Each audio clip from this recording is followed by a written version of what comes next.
Olá, nerds, geeks e afins! Estamos todos aqui na base do Heterônimo para conferirmos o terceiro episódio da primeira temporada da série Os Anéis de Poder, exibido na Amazon Prime Video.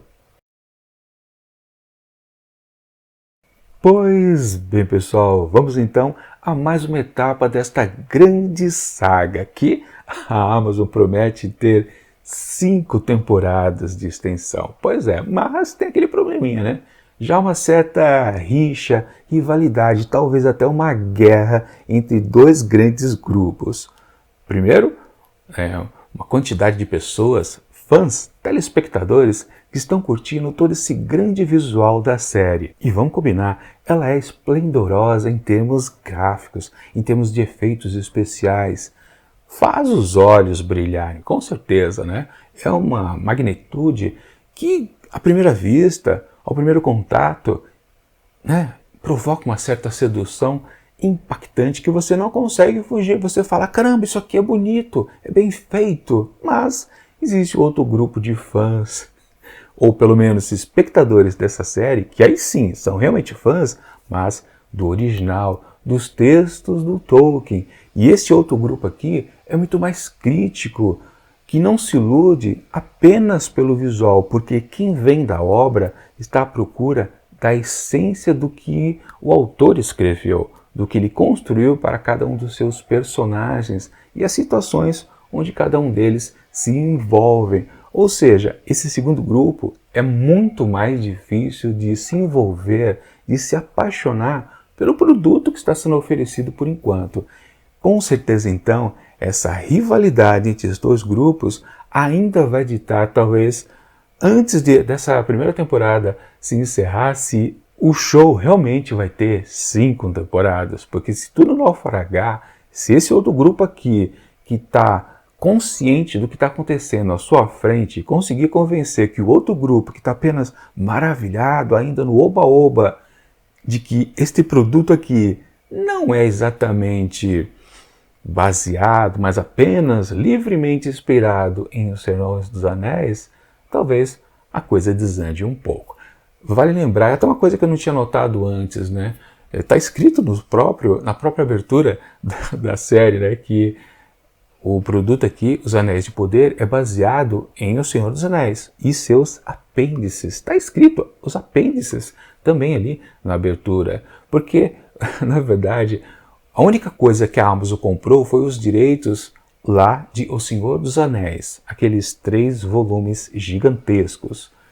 Eles possuem, claro, ao final das suas publicações, uma seção de apêndices que é até extensa, são mais de 100 páginas, quase 200. Eu não tenho ainda o box, não sei determinar exatamente quanto, mas é justamente nos apêndices que eles estão se valendo de construir tudo que tem aqui nesta série. E lá nos apêndices o que temos? Grandes relatos a respeito da Primeira Era, da Segunda Era, da Terceira Era e até da Quarta Era.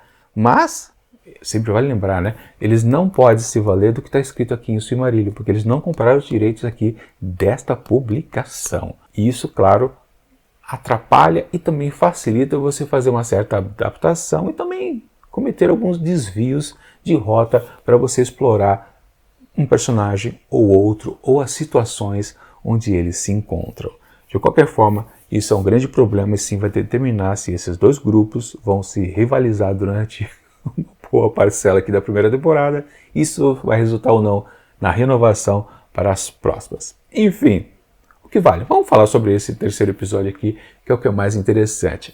O episódio possui 2 características bem marcantes. A primeira é que, com certeza, ele é um episódio de transição, ou seja, daquele onde ele está oferecendo ainda os personagens que a gente já conhece de episódios anteriores, os 2 primeiros, colocando-os em situações que no fundo, não avançam muito a trama. Isso é bem fácil de perceber. Mas, por um outro lado, esse episódio também oferece para a gente um episódio de apresentação. Como assim? Pois é, ele é quase um outro episódio 1, ou seja, um novo começo para a série. Isso acontece porque um novo núcleo aqui foi apresentado.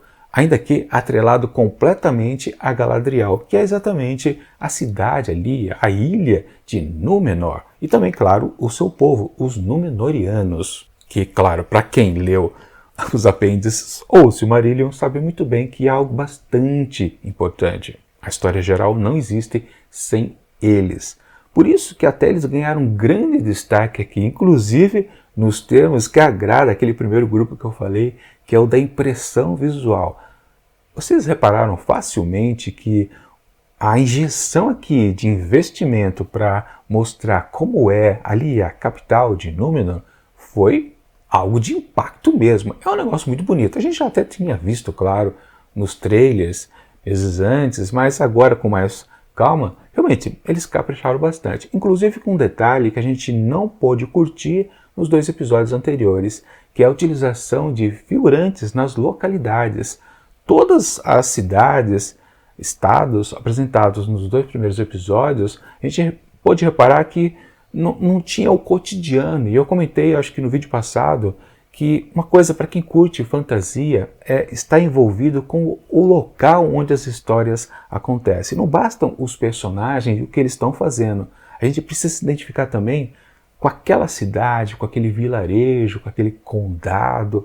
A gente precisa ter esta conexão de lugar. A gente precisa estar envolvido com onde o cenário em si. A gente precisa gostar daquele cenário. Se a gente não curte o cenário ou a gente não entende, a gente não se conecta àquela história em si.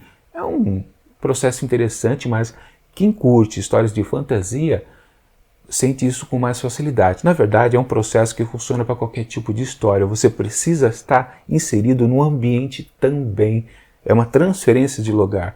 Seja você lendo um livro, vendo um filme ou uma peça de teatro, tanto faz. Você precisa estar injetado dentro do cenário onde a história acontece. Se você não se sente lá dentro, você ainda não está participando de toda aquela narrativa.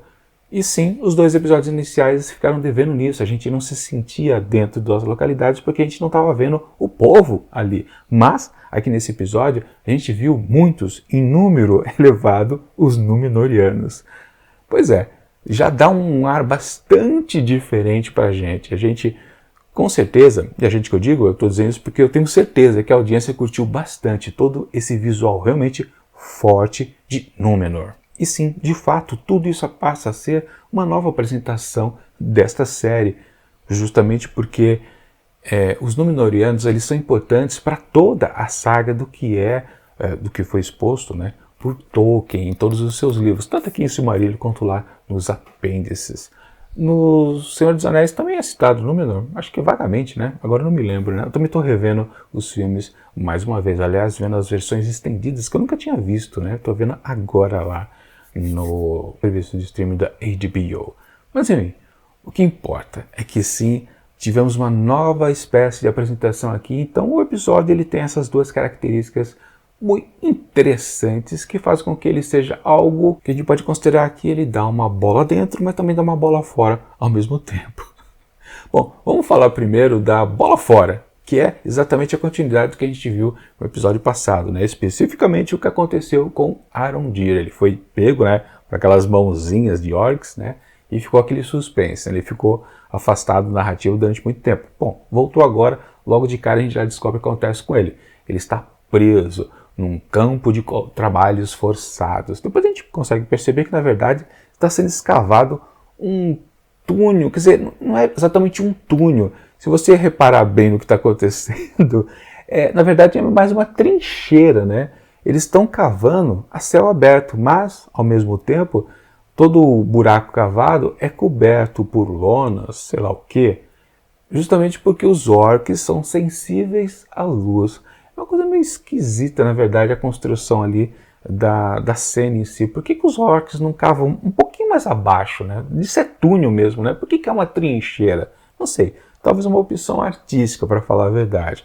Mas, no caso específico aqui da ação que acontece, de ter uma árvore no caminho, fica muito mais visível ser algo um pouco mais perto realmente da superfície do solo, né? Não ser algo lá para baixo, você só vê algumas ramificações das raízes de uma árvore específica, né? Que é grandinha, né? Vamos combinar. Então todo o arco aqui do Arondir nesse episódio tá no foco exatamente de ter uma árvore no meio do caminho. E bom, logo que ele chega ali, ele já tem contato com os seus ex-companheiros de patrulha. São figuras que a gente achava que já tinha ido para Valinor há muito tempo, né? Mas na verdade não, né? Foram pegos pelos orcs. E a gente pode considerar também que é um certo, talvez exagero do roteiro de como é que eles foram pegos já, ou antes, ou depois. Na verdade, a gente pode considerar que eles foram pegos antes do próprio Arondir ser detido agora. Tá meio esquisito, para falar a verdade, né? Ou seja, aquele primeiro ataque que o Arondir e lá Moçoi e lá Browning perceberam naquela cidade vizinha onde eles estavam, já tinha acontecido em vários lugares ao mesmo tempo. Ficou um negócio meio não muito bem esclarecido, né? Ficou uma coisa meio... podiam ser outros personagens, não precisavam ser os mesmos que a gente já conhecia lá dos episódios anteriores. Mas de qualquer forma, né? Tava lá aquele elfo que era mais parceiro mesmo de patrulha do Arondir e também o seu comandante. Existiam outros elfos também, claro, todos soldados, mas todos ali acorrentados. E logo o comandante já passou a missão para Arondir, né? Olha, qualquer oportunidade você sobe o barranco aqui, dá uma olhada lá em cima para ver algum lugar que a gente possa fugir. A floresta, claro, aqui por perto. Depois de um outro momento a gente descobre até que está bem devastado em volta, né? Que é até uma coisa esquisita. Por que eles estão devastando tanto mais para longe da trincheira em si? Não tem lá muito sentido também, né? Mas ok. O que importa é que tem que ter a árvore no meio do caminho, porque é a árvore que dá motivo até para uma outra coisa meio esquisita que acontece em toda a ação, que ele já não tem a missão dada pelo comandante? Precisa subir o barranco, a gente precisa fugir, para pelo menos um tem que fugir para chamar outras tropas e se resolve a situação. O comandante foi bem claro, se a gente consegue um apoio, acabou, não tem mais parada para esses orcs. Evidentemente, né? Mas por que eles tinham que cismar com os conceitos deles? Claro, os elfos respeitam a natureza e eles não querem sacrificar uma árvore, isso é óbvio. Mas caramba, isso podia servir de motivo para cumprir a missão dada pelo comandante, né? Não tinha sentido e foi, aliás, o próprio comandante que primeiro peitou os orcs falando que não, tem essa árvore aqui, a gente não pode continuar. Ou seja, ele próprio deu a missão e estragou o instante seguinte.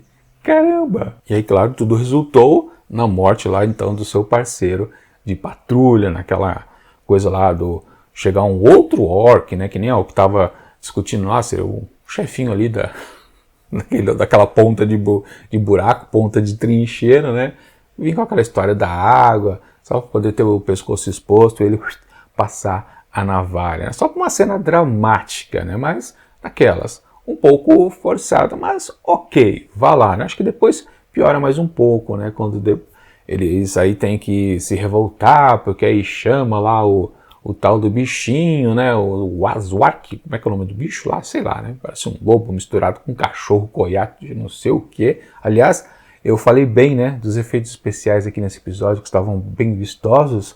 No bicho ali, especificamente, deu para notar perfeitamente que, né, o efeito especial não está ali 100%, né? A animação do bichinho ali não estava legal. Na verdade, esse tipo de problema acontece, é mais fácil da gente perceber, na verdade, por causa da tela pequena. Esse tipo de defeito da animação, não é exatamente defeito, é uma falta de esmero, digamos assim, não fica evidente quando a gente vê numa tela de cinema.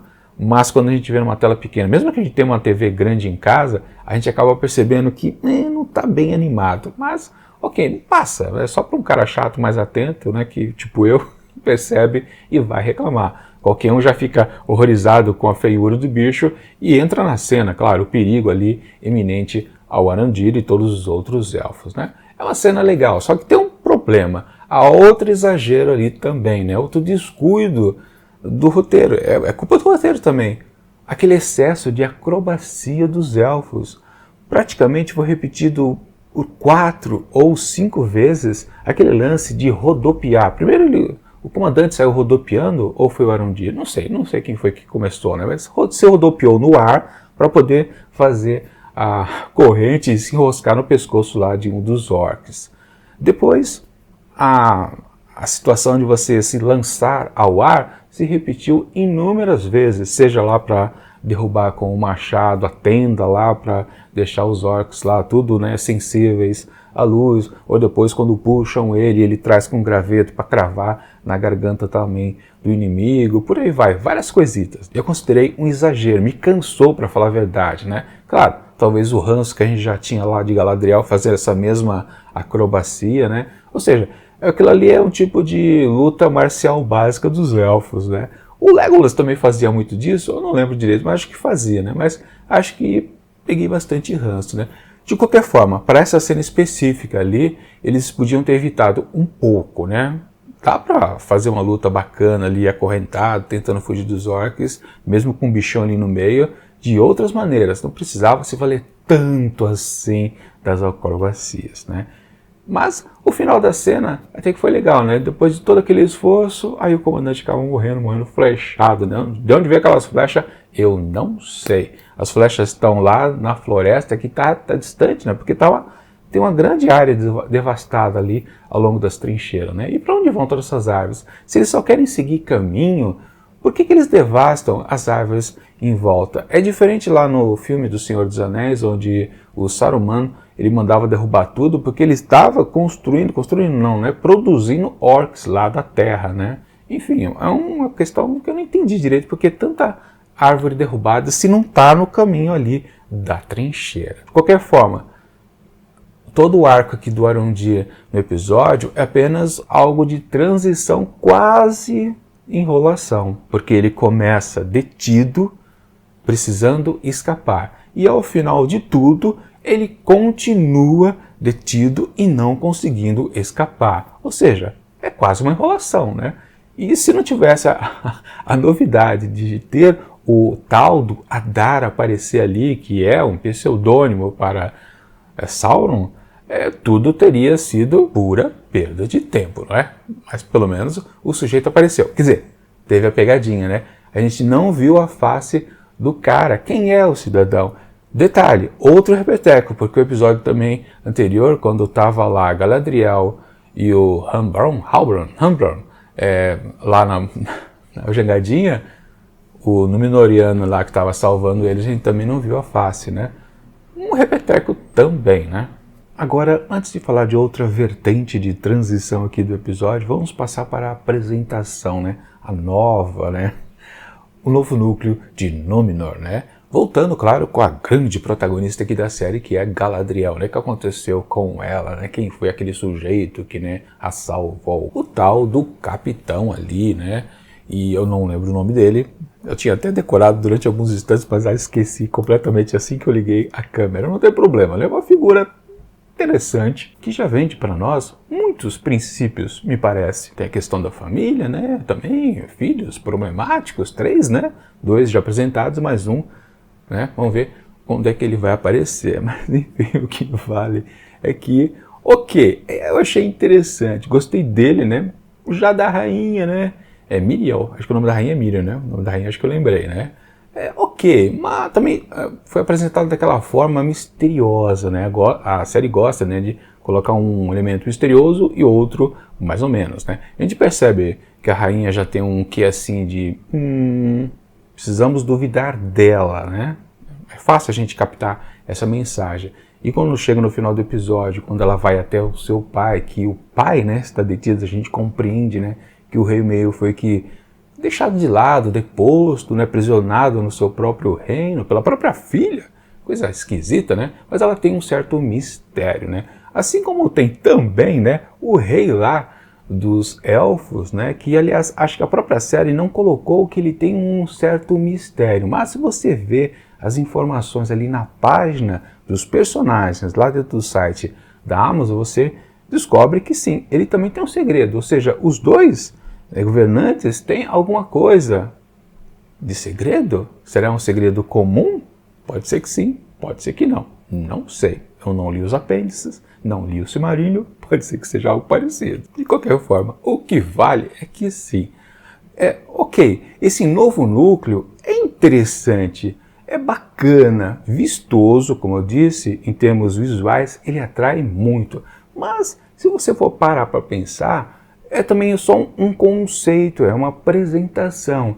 E, de certo modo, não deixa de ser também um elemento transicional. Mesmo que você esteja colocando novos personagens aqui, e também é uma característica muito forte de histórias de fantasia, né? Aquela abundância de personagens. Tolkien também escreveu uma batelada deles. Enfim, é bacana a gente ser apresentado a novos personagens, mas a gente não tem exatamente um contexto que a gente possa colocar como, peraí, isso atrapalha ou não as questões de Galadriel e, claro, ao vilão. O que eles estão conectados?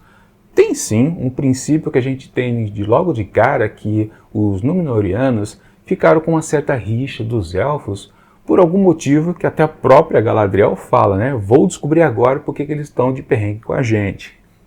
Que deve ser o tal do segredo lá da rainha, no que ela coloca de maneira bem clara, né? Que a elfa está ali presente na ilha. Ou seja, tem algum perrengue, né?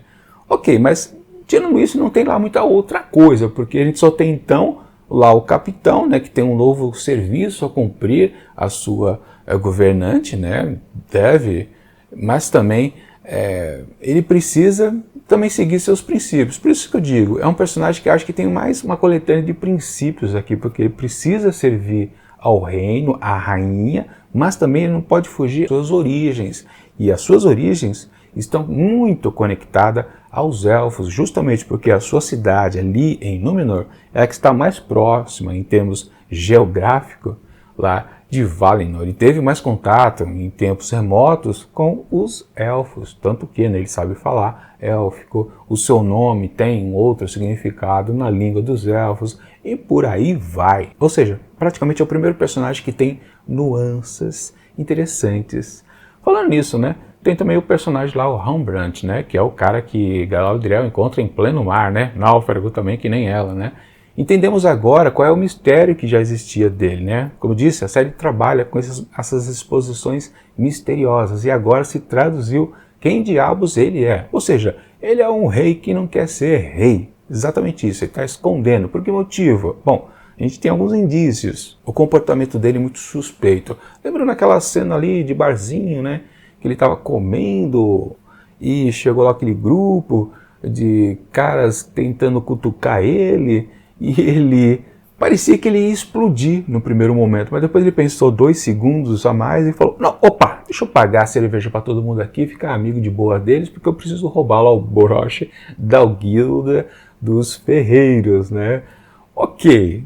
E depois, quando teve outro momento lá mais pra frente, quando ele foi pego, né, tendo roubado exatamente o broche, e ele fala lá pros caras que vão começar a bater nele, não faz isso não. Vai dar ruim se vocês me baterem. Eu fiquei com a sensação, caramba, o cara vai ficar com os olhos verdes e vai se transformar no Hulk. Para quem não sabe, né? Antigamente, lá na década de 70, virada de 70 para 80, teve a série do Incrível Hulk, que justamente, né, praticamente todo episódio ele falava, né, não era o Bruce Banner, era o David Banner, né? Na série era David Banner. Ele avisava o pessoal, não cutuca que eu vou me transformar no monstro verde. Eu fiquei com a sensação que ele realmente ia virar o Hulk naquele momento. Mas de qualquer forma, sim, ele ficou completamente agressivo. Parecia que ele estava um pouquinho dominado por algo, né? E depois ele fala isso para Galadriel, né? Você não sabe exatamente quem eu sou, né? Porque o mesmo motivo que fez com que o meu ancestral, eu acho que foi o pai dele que ele se referiu, ou o avô, não lembro direito, né? Se aliou ao Morgoth, né? Para lutar contra os elfos. Talvez aquilo tenha sobrado na sua essência, no seu ser, ou seja, há um quê de maldade nele, por isso que ele também evita ser rei, algo parecido com isso, né? É interessante, vamos combinar, né? E sim, é preciso frisar, né? Ainda existe aquela dúvida, né? Quem é o verdadeiro Sauron? As apostas estavam justamente que podia ser aquele cidadão que caiu no cometa, né? ou então esse cidadão náufrago aqui, né? Mas o cara do cometa, com certeza, é o Gandalf, né? Então esse aqui é o Sauron, mas espera aí. Aqui nesse episódio a gente foi apresentado a Adar, que é o Sauron. E, lembrando de novo, não foi apresentado as feições dele ao final do episódio. E me parece que era esse personagem aqui, o Halbrand. E, é dois? São gêmeos?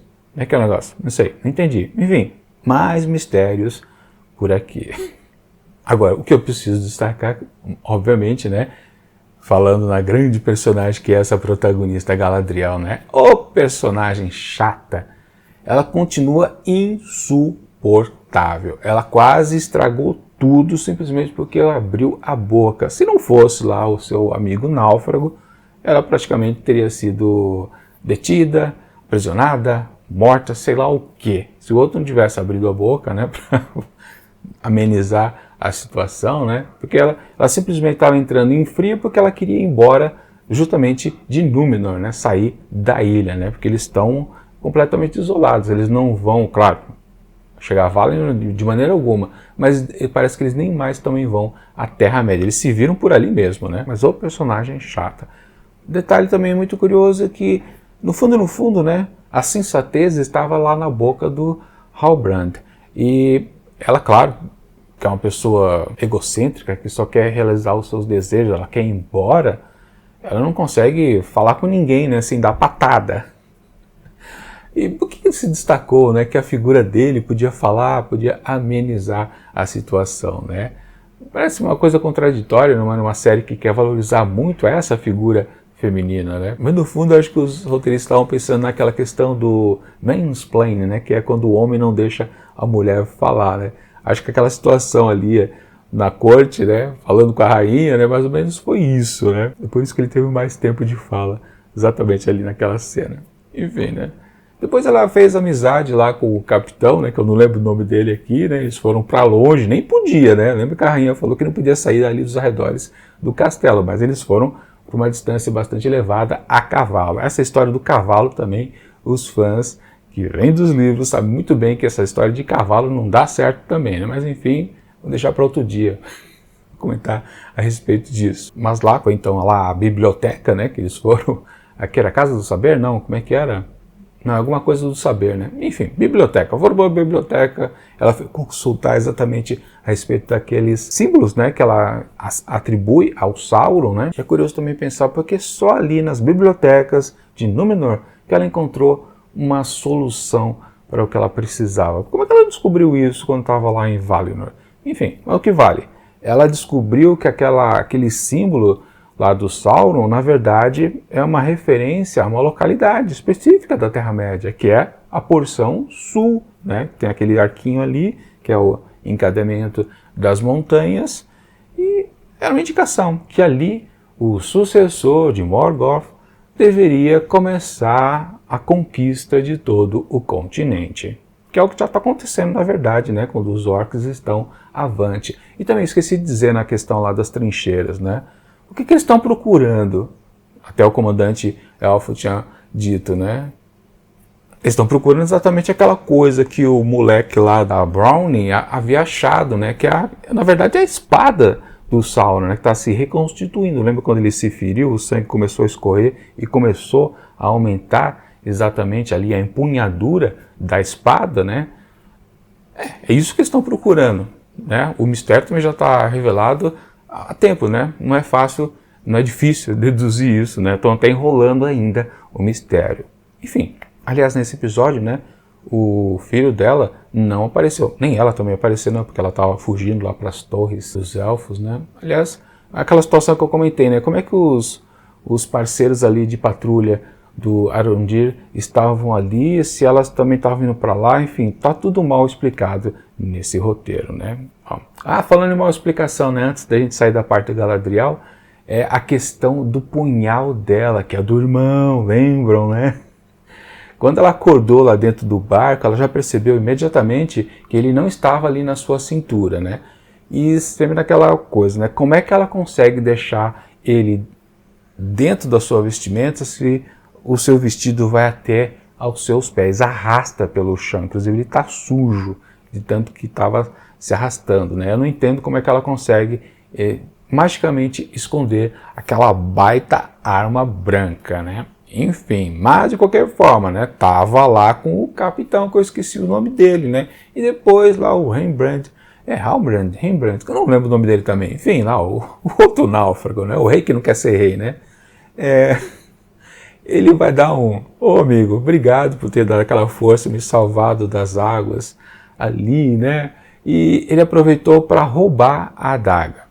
Detalhe, como é que ele roubou aquilo? O próprio sujeito não percebeu, não fez nenhuma menção que sentiu que o negócio saiu, né, da sua cintura.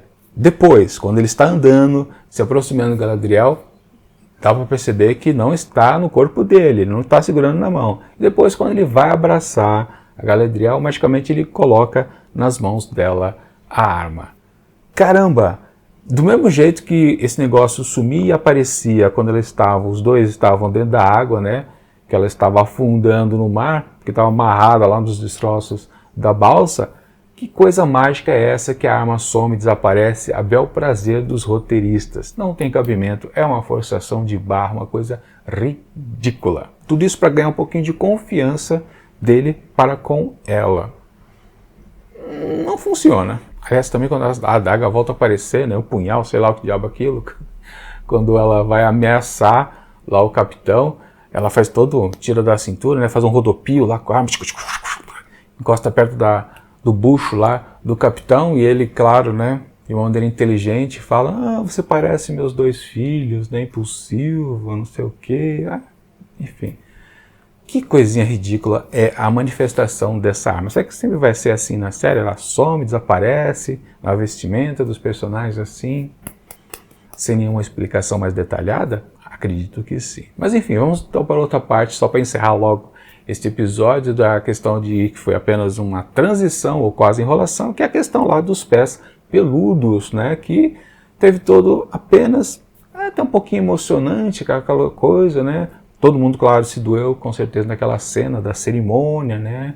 De relembrar os mortos que ficam pelo caminho, porque eles são nômades, os pés peludos, né? Quem fica para trás, pelo menos, sempre está com eles em lembrança. E, claro, né?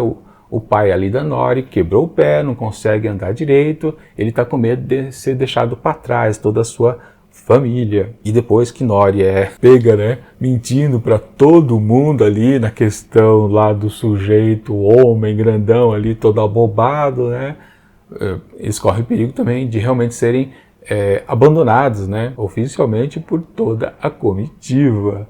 Mas eles têm que ficar para trás mesmo. Aí depois tem aquela cena que o Gandalf, né, vamos falar, né, o Gandalf acaba ajudando a empurrar a carroça, naquela relação, eu ajudo vocês me ajudam, né? E também outra enrolação que eu digo nessa toda essa sequência é que no fundo tinha aquela coisa de eles vão conseguir andar ou não, fazer a cerimônia de ser nômade para outra localidade. No fim aconteceu, mas a questão do que era aquelas benditas luzinhas no céu, as estrelas, a tal da constelação, não foi revelado, porque pegou fogo lá o tal do mapa, né? O mapa estelar. Não saiu do lugar, então, a história. A única coisa que saiu do lugar foi exatamente o posicionamento dos pés peludos, que eles estão indo para outro lugar. E o raio daquele lobo não apareceu ainda, provavelmente vai aparecer agora. E somente aí que, então, talvez o tal do Gandalf, né, se manifeste como tal, um mago, né, salvando os pés peludos, né? Porque ele já foi aceito, claro, pela família da Nori, mas agora precisa ser aceito pelo restante, então, ali daquela comunidade de nômades. Basicamente isso, né? A história não saiu do lugar de maneira alguma. Resumo da ópera. Mesmo esse episódio tendo uma porção bem grande de novidades, que é toda a questão de Númenor, também a gente pode considerar como ainda uma certa transição, porque apresentou o contexto ali de um reino que tem, né, uma certa aversão aos elfos, mas não explicou nada. Para quem só está conhecendo a série através da própria série, não vem dos livros, não está entendendo o que está acontecendo, apenas a manutenção do mistério. E os próprios personagens também não tem lá grande coisa. Como eu disse, apenas a figura do capitão me pareceu mais promissora, porque ele tem princípios, né, até contraditórios. Precisa respeitar o reino, a rainha, mas também precisa respeitar as suas origens. Pelo menos é um conflito que me parece interessante. Ou seja, apenas uma coisa meio equilibrada. E é exatamente o que eu tenho a dizer a respeito do episódio como um todo. Ele tem um certo equilíbrio. Ele não tende ao ruim, mas também não tende ao bom. Ele está bem mediano, ele está bem equilibrado. Ele não sai disso. Mas, na comparação com os dois primeiros, ele até que sim se sai muito melhor. Ele está um pouquinho mais redondo, mesmo com os absurdos de roteiro, as forçadas de barra, aqueles rodopios dos elfos, a arma misteriosa que fica sumindo, aparecendo quando precisa, e as infinitas manutenções de mistérios aqui e acolá. Para que tanto? Não sei, mas falar, né? Enfim, para esse terceiro episódio aqui de Os Anéis de Poder, eu atribuo uma nota mediana, 2,5 asteriscos. Eu acho que está de bom tamanho, mas eu fico curioso com a opinião de vocês. Coloquem aqui nos comentários se vocês estão gostando da série porque não leram os livros e estão curtindo principalmente por causa desse visual esplendoroso. Pode ser que seja o suficiente mesmo para gostar dessa série, não precisa de muito mais coisa não. Afinal de contas, é uma série de fantasia. É isso.